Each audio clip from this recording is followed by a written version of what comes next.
Mesdames, Messieurs les autorités, les représentants des autorités, Mesdames, Messieurs, chers partenaires de la Cité des métiers de Lomé, je vais donc vous parler, en tant que chargée du label des Cités des métiers, de la démarche partenariale que nous avons dans notre réseau des Cités des métiers pour faire converger les intérêts d'un côté des citoyens, donc du public, des entreprises et des institutions. Ce concept de cité des métiers, il est né effectivement il y a 23 ans maintenant, à la Villette, donc au sein d'un établissement qui était la Cité des sciences et de l'industrie, qui aujourd'hui est intégré dans un établissement plus important, qui est donc Universcience. Ce concept, lorsqu'il est né, eh bien, il était tout à fait précurseur et novateur. Depuis, c'est un concept qui a essaimé. Il a essaimé dans une dizaine de pays et on le retrouve maintenant sur 3 continents dans le monde, donc principalement en Europe, évidemment, mais aussi donc en Amérique, Nord-Sud, et maintenant, pour la première fois avec la Cité des métiers de Lomé, sur le continent africain. Mais ce n'est qu'un début. Une cité des métiers, ça se définit, pour le public tout au moins, comme une plateforme, certains diront un guichet unique, d'accueil, d'information, de conseils, pour aider toutes les personnes, quel que soit leur âge, quel que soit leur niveau d'études, etc., les aider à s'orienter, les aider à construire leur parcours professionnel. C'est aussi un espace, une plateforme où ils pourront trouver de manière intégrée toutes les ressources dans un même lieu physique. Du point de vue du fonctionnement, une cité des métiers, eh bien, ça se définit surtout par son multipartenariat. Multipartenariat qui se traduit aussi par un ancrage territorial très fort. Ancrage territorial, effectivement, parce que chaque cité des métiers est animée par des partenaires locaux. Chaque cité des métiers est soutenue par des pouvoirs publics. Et selon le cas, en fonction des partenariats, des échelles territoriales, eh bien, on va retrouver l'État, on va retrouver les collectivités territoriales à différents niveaux, des communautés d'agglomération, des métropoles, des régions, etc., des provinces. Selon les pays, effectivement, il y a des découpages territoriaux qui peuvent être différents. Dans ces cités des métiers, on va délivrer donc des services de proximité aux citoyens, des services qui sont adaptés à chacun des territoires en mobilisant les compétences des partenaires, à la fois publics et privés, qui sont locaux. Une cité des métiers est donc au service à la fois des citoyens, mais aussi des entreprises, de tous les acteurs d'un territoire.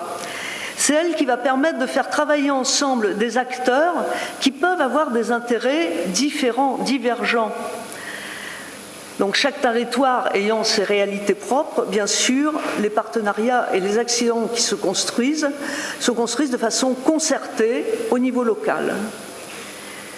Chaque cité des métiers, avec chacun de ses partenaires, se retrouve autour de valeurs communes que l'on partage tous dans notre réseau et qui caractérisent le partenariat, à savoir la solidarité, la diversité, la responsabilité, la transparence également.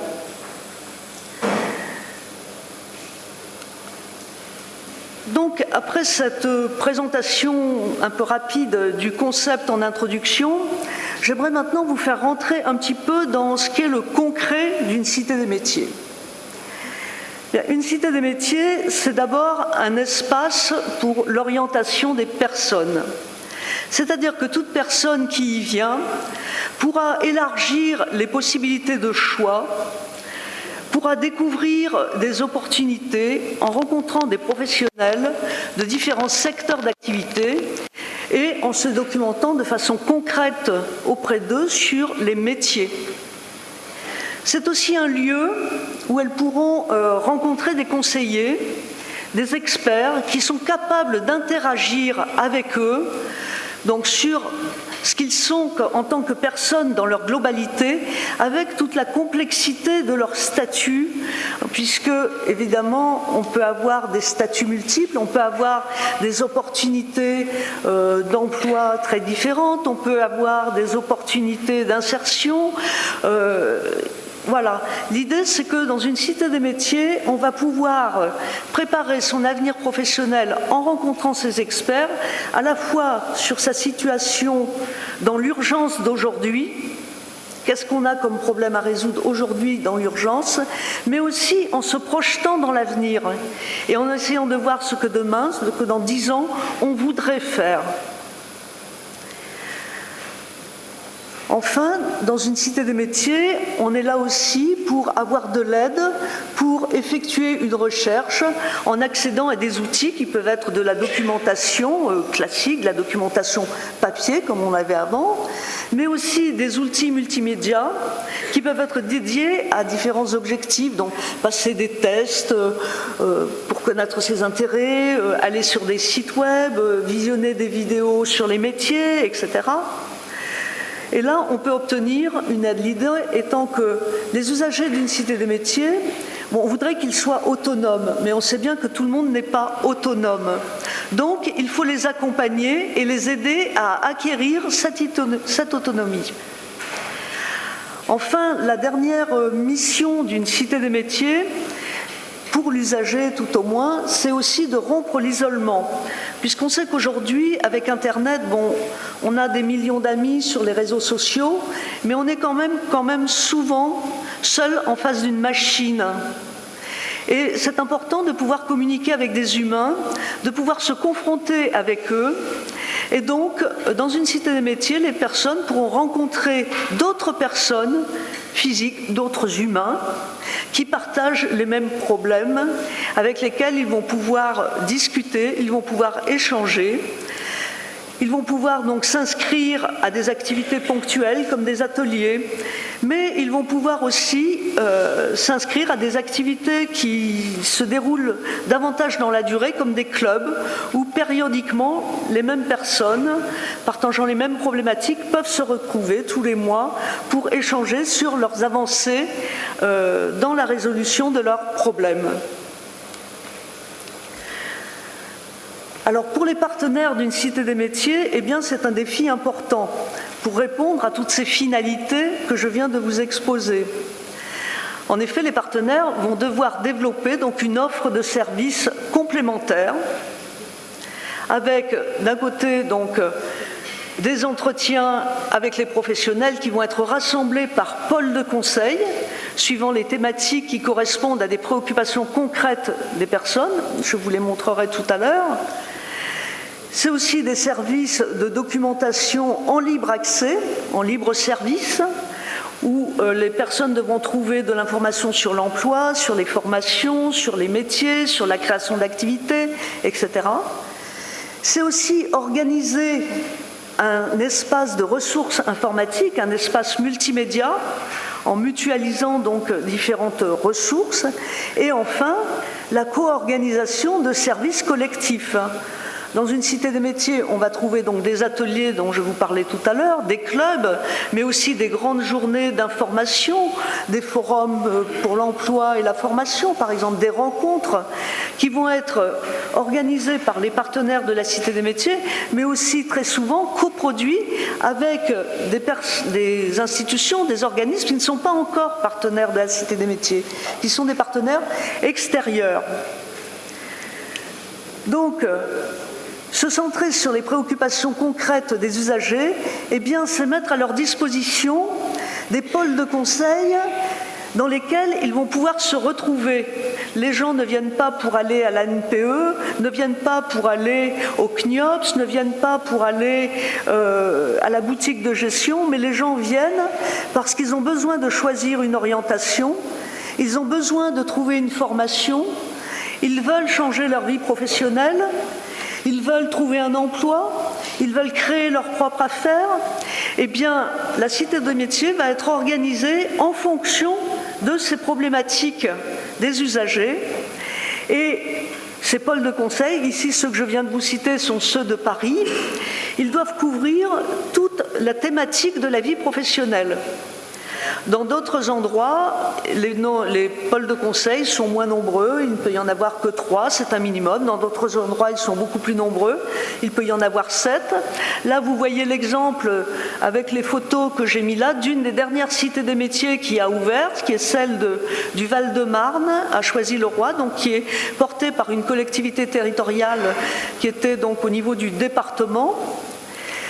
Où effectivement, donc vous voyez donc 3 pôles de conseil, c'est ce que vous voyez sur la photo en bas, avec bien entendu, comme dans toute cité des métiers, un accueil général par lequel les usagers, enfin les personnes qui viennent s'informer, ne sont pas obligés de passer parce que une cité des métiers, c'est un espace où on est complètement libre d'aller, qui est complètement ouvert. Donc on peut s'informer à l'accueil, mais on peut aussi aller directement voir un conseiller sur les pôles de conseil.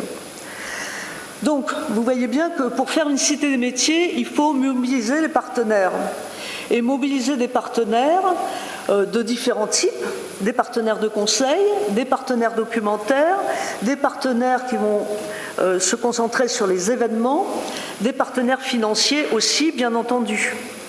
Et tous ces partenaires-là vont devoir constituer une équipe.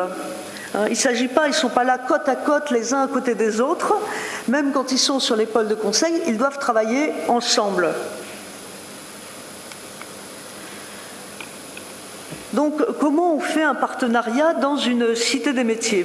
Un partenariat, ça se construit d'abord dans l'action, parce qu'on est ensemble en train de faire quelque chose. Et c'est ça qui fait la solidité des partenariats et qui permet de les enrichir énormément. C'est d'abord de la co-animation sur les pôles de conseil. Co-animation qui se fait donc avec des professionnels qui sont issus des principales institutions compétentes dans le domaine du pôle. Par exemple, vous avez vu tout à l'heure sur choisir son orientation, eh bien, on va pouvoir trouver les services de l'éducation nationale, etc. Sur le pôle trouver un emploi, on trouvera nécessairement la NPE, mais peut-être aussi d'autres partenaires. Donc, cette co-animation, eh bien, elle se fait au quotidien, tous les jours, sur les pôles de conseil pendant les horaires d'ouverture de la Cité des métiers. Mais il y a aussi un travail que l'on dirait de back-office. Les partenaires vont travailler en amont, d'abord pour mutualiser leurs moyens, leurs outils, leurs ressources documentaires, pour que chaque pôle puisse être équipé des meilleurs outils, du maximum d'outils que l'on peut avoir. Et ce sont les conseillers qui vont voir quels sont les outils les plus pertinents pour les publics que l'on a dans le territoire. Parce qu'à chaque fois, il faut toujours ramener ça aux problématiques concrètes du territoire, aux ressources concrètes du territoire. Enfin, en back-office, il y a aussi la coproduction d'une offre de services par les partenaires. On a parlé tout à l'heure aussi de l'ouverture aux partenaires extérieurs, bien entendu. Ce n'est pas parce qu'on n'est pas partenaire d'une cité des métiers aujourd'hui, et je vous expliquerai tout à l'heure les différents niveaux de partenariat que l'on a, que l'on ne peut pas collaborer avec une cité des métiers et coproduire avec elle des événements, des services, à partir du moment où c'est quelque chose d'utile pour les citoyens du territoire. Mais il faut savoir que les partenaires qui travaillent dans une cité des métiers, eh bien, ils travaillent de façon qui n'est pas concurrente. C'est-à-dire que la cité des métiers n'est pas une couche de plus par rapport à des institutions qui existent déjà. L'idée, c'est que la cité des métiers ne doit pas se substituer à l'offre de services des organismes qui existent déjà et qui font très bien leur travail sur le territoire. L'idée, c'est plutôt que lorsqu'on les rassemble dans une cité des métiers, eh bien, on arrive à produire encore plus, on arrive à produire encore mieux et on arrive à produire des choses qui ne sont pas couvertes par les partenaires du territoire. Et quelquefois aussi, donc, ça peut être utile lorsqu'un partenaire développe certains services dans son institution, eh bien, plutôt que de le faire chez lui, il trouve quelquefois intérêt à le faire à l'intérieur de la Cité des métiers. Mais là, on pourra en parler au moment des échanges que nous aurons tout à l'heure. Qu'est-ce qui fait que les partenaires se retrouvent dans une Cité des métiers ? Eh bien, ils travaillent ensemble parce qu'ils adhèrent tous à la même charte. La charte, pour nous, c'est notre colonne vertébrale. C'est ce qui fait qu'on peut obtenir le label Cité des métiers. Alors, qu'est-ce qu'elle nous dit, cette charte ? Cette charte, elle nous donne des principes de fonctionnement. Tout à l'heure, je vous ai parlé de valeurs, mais là, ce sont des principes de fonctionnement sur lesquels nous sommes.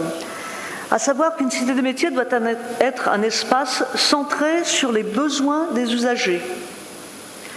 C'est un espace qui doit être ouvert, en accès libre pour tous les publics, un espace qui doit être gratuit, où l'on peut venir de façon anonyme, venir et travailler de façon anonyme, sans rendez-vous, sauf bien entendu pour les groupes, parce que ça nécessite une organisation. C'est un espace multisectoriel qui doit traiter donc de tous les secteurs d'activité. Ce n'est pas parce qu'on est à Lomé qu'on va faire une cité des métiers de la mer. Non, une cité des métiers, c'est une cité des métiers qui s'intéresse à tous les métiers, tous les secteurs d'activité. On doit traiter aussi de tous les aspects de la vie professionnelle. Vous l'avez vu tout à l'heure lorsque je vous ai montré les pôles de conseil que l'on a.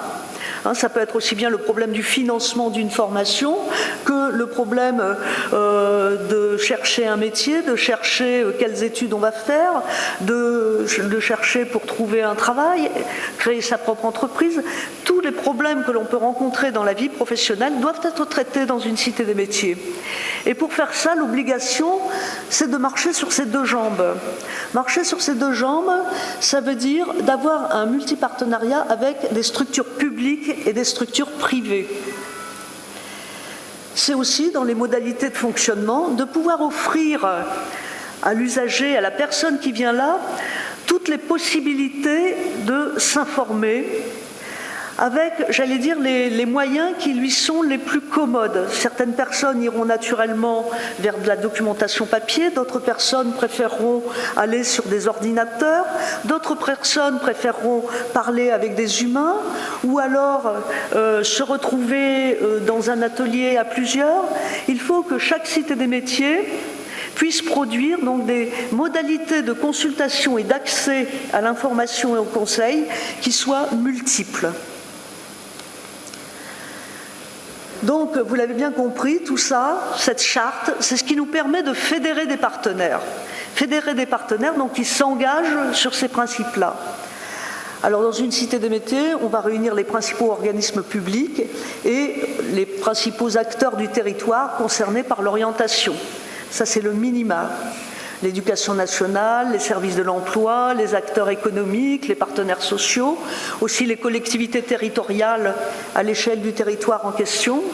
Et le travail de la Cité des métiers, le métier de la Cité des métiers, c'est de les faire travailler ensemble, de leur faire mutualiser leurs compétences, mutualiser leurs moyens, et tout cela au service des usagers, des citoyens, pour les informer, les conseiller, produire ensemble une programmation d'événements commune, et offrir donc de façon collective des services, de manière à ce que les usagers, les personnes n'aient pas à courir partout dans la ville ou chercher partout n'importe quoi sur Internet pour savoir qu'il y a à un moment un événement qui se produit qui peut les intéresser ici, que tel organisme fait ça également, etc.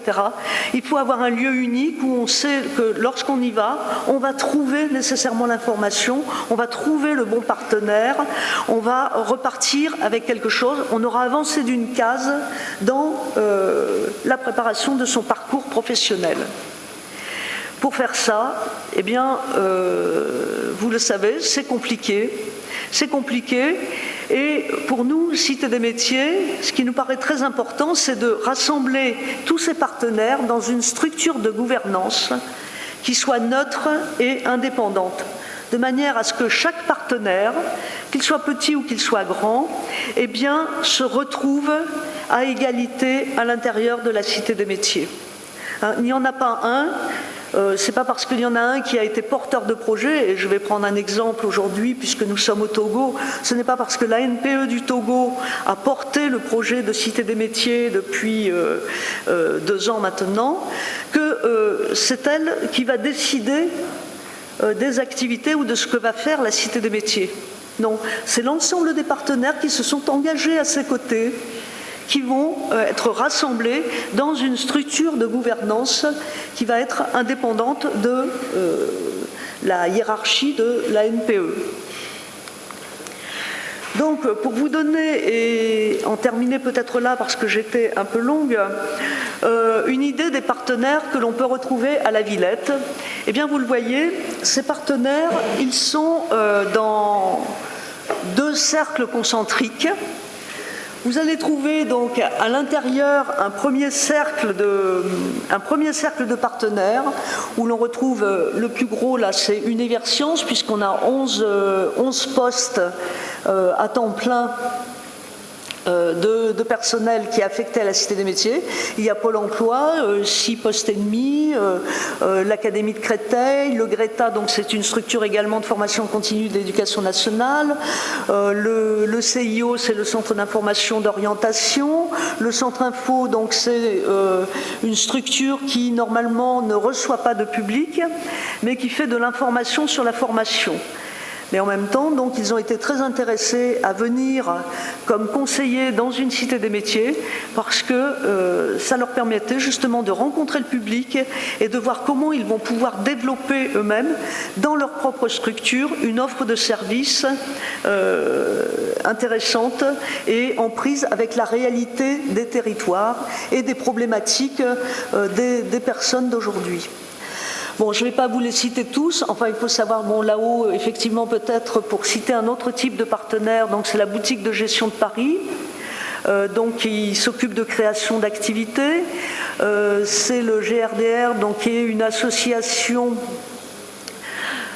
groupement de recherche et de développement, Bloom, je ne sais plus, excusez-moi, je pourrais vous le dire un petit peu plus tard, ça ne me revient pas pour l'instant, et donc qui est une association qui s'occupe beaucoup des migrants, donc certains d'entre vous la connaissent peut-être puisqu'elle est implantée dans, il y a des antennes qui sont implantées dans vos pays et qui s'occupent justement d'aider à l'insertion donc des personnes migrantes. Donc ces partenaires du premier cercle, ils sont signataires d'une convention créatrice de la Cité des métiers, c'est-à-dire que ce sont des acteurs permanents de la Cité des métiers qui se trouvent donc sur les pôles de conseil, c'est eux qui assurent l'offre de cœur de métier. Le deuxième cercle, alors là vous allez voir des partenaires qu'on a mis à égalité parce que bon, on ne peut pas faire une cible en fonction des temps de travail de chacun d'eux. C'est ce qu'on appelle des partenaires de second cercle, c'est-à-dire que ce sont des acteurs récurrents qui interviennent régulièrement, tous les mois ou une fois par semaine, tous les 15 jours, avec un atelier, avec un événement qu'ils font avec nous. Donc ce sont des animateurs de ce que nous appelons l'offre en petit collectif. Je vous ai parlé tout à l'heure donc des clubs, mais c'est aussi des ateliers, ça peut être des séances d'information spécifiques. Et là, je sais qu'il y a Emploi Québec quelque part dans l'assistance. Eh bien, Emploi Québec, voilà, est un des partenaires de ce deuxième cercle qui anime 2 fois par mois un atelier à la Cité des métiers pour partir étudier, travailler au Canada, au Québec. Voilà. Donc, ces partenaires sont liés à la Cité des métiers de la Villette par une convention spécifique, donc différente de la convention multipartenariale qui réunit les partenaires qui sont dans le cœur de métier de la Cité. Et puis, autour, vous voyez dans les carrés qui restent, eh bien là, il y a 3 types de partenaires. Ce sont des partenaires, si vous voulez, soit des partenaires habituels, mais des partenaires financiers, donc qui n'ont pas vocation à être sur les pôles de conseil ou à animer des ateliers ou des événements. La mairie de Paris, le ministère du Travail, alors bon, j'ai laissé Conseil général, mais c'est le département du 93, le Fonds social européen également, le Conseil régional d'Île-de-France. Pour vous citer donc quelques-uns de ces principaux partenaires. En jaune, là-haut, ce sont plutôt les partenaires documentaires. Des partenaires documentaires, eh bien, chez nous, on a aussi bien des partenaires publics comme l'ONICEP ou le CIDJ qui ont pour vocation donc de créer des outils, et vous allez en avoir un certain nombre ici d'ailleurs au Togo, des outils d'orientation, de connaissance des métiers qui sont de l'éducation nationale, notamment donc pour l'UNICEP. CCIP, c'est la Chambre de commerce de Paris. APCE, c'est l'association pour la création d'entreprises. Je m'aperçois que j'ai fait une erreur très grave, mais je vais vous expliquer pourquoi. Vous ne voyez pas Pôle emploi, donc qui est l'équivalent de la NPE dans les partenaires documentaires, mais il y a une explication, et ça je vous le dis tout de suite, c'est qu'effectivement, comme Pôle emploi est dans le partenariat fondateur de la Cité des métiers, donc dans la convention principale, et bien dans cette convention multipartenariale, on décline quels sont les engagements du partenaire. Et dans les engagements du partenaire, et bien effectivement, Pôle emploi nous met à disposition des outils de son institution. Donc c'est pour ça que vous ne le retrouvez pas ici dans les partenaires documentaires. La Fondation JAE, j'ai terminé, hein. Fondation JAE, Fondation Jeunesse Avenir Entreprise, qui est là, en l'occurrence un partenaire privé qui développe des outils à la demande. Et de l'autre côté, bien, ce sont des partenariats occasionnels, une fois de temps en temps, mais par exemple France Télévisions Numérique, on voit là en bas, l'émission locale, mais ce sont des partenaires, j'allais dire, ils commencent à travailler avec nous, et puis très vite, au fur et à mesure, ils viennent enrichir la deuxième couronne du partenariat. Parce que pour construire un partenariat, effectivement, il faut s'apprivoiser, et on s'apprivoise en travaillant ensemble. Alors, j'en ai terminé. Bon, ça, c'est ce que je vous ai dit, ce que je viens de vous dire oralement, donc sur le partenariat. Peut-être juste un petit élément important de savoir que ces partenaires du premier siècle, c'est eux qui se retrouvent dans le comité stratégique qui est l'équivalent d'un conseil d'administration, alors que les partenaires de second cercle ont une structure spécifique, qui est un comité de coordination des activités collectives, qu'on appelle le COCOCOL. Et il y a 2 représentants choisis parmi l'ensemble de ces partenaires du COCOCOL qui sont présents dans le comité stratégique de la Cité des métiers. Donc je vais m'arrêter là, j'en ai fini avec vous. Et ce que je voulais simplement vous dire, c'est que vous avez ici donc, mes coordonnées. Vous avez également le site du réseau international des cités des métiers, donc http://réseau-cité-des-métiers toutattaché.org, sur lequel je vous invite à vous rendre pour trouver beaucoup plus d'informations sur qu'est-ce que c'est que ce label, qu'est-ce qu'on y fait. Et enfin, le site de la Cité des métiers de la Villette, alors non pas parce que je vais être chauvine, mais parce qu'effectivement, nous sommes ceux qui avons le programme d'activité le plus développé, puisqu'on a 100 événements par mois. Donc ça peut vous donner une idée du programme d'activité qu'on peut avoir dans une cité des métiers. Donc par ailleurs, je vais mettre à disposition pour ceux qui sont intéressés un petit dépliant Cité des métiers mode d'emploi.